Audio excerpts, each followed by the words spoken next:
श्यामा जी श्याम किसन जुवती अति जोर जब करती उड़ान।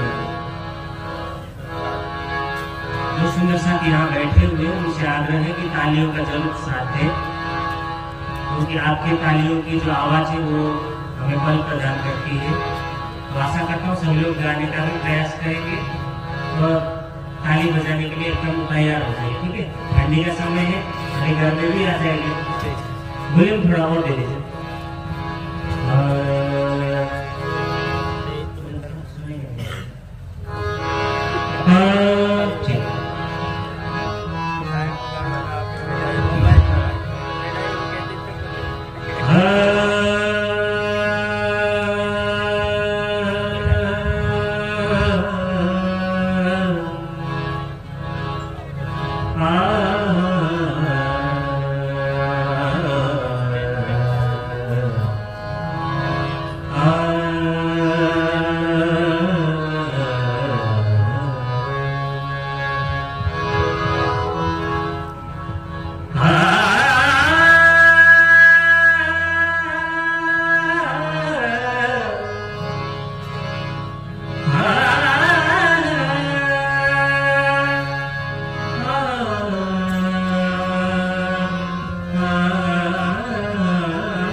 अंग अंग उच्च रंग,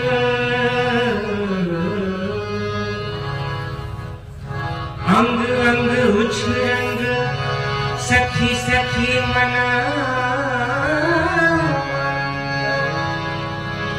अलबेली अति अभंग भमनी रस भरे, भमनी रस भरे, रस भरे।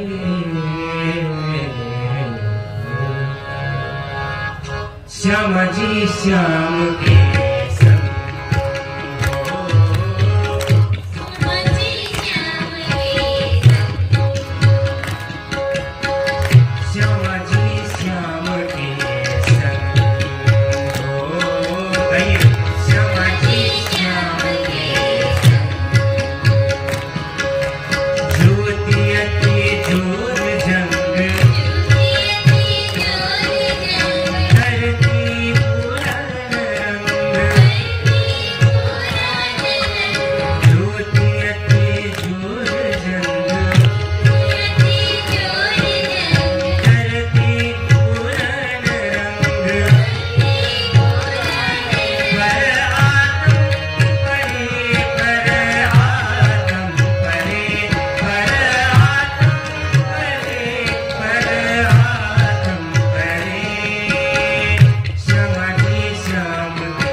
सजे श्रृंगार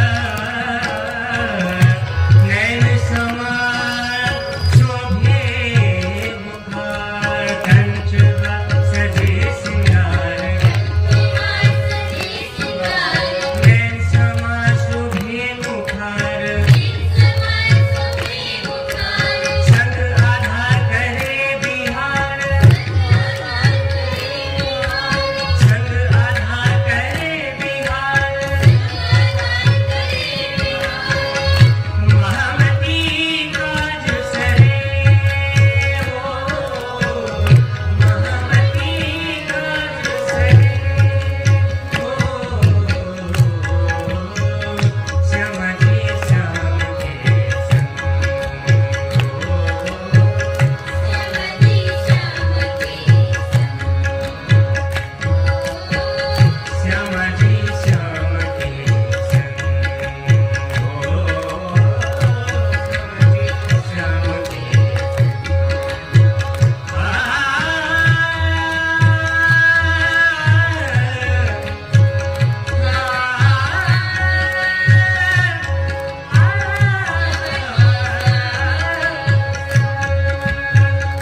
श्यामा जी श्याम के श्यामा जी श्याम के श्यामा जी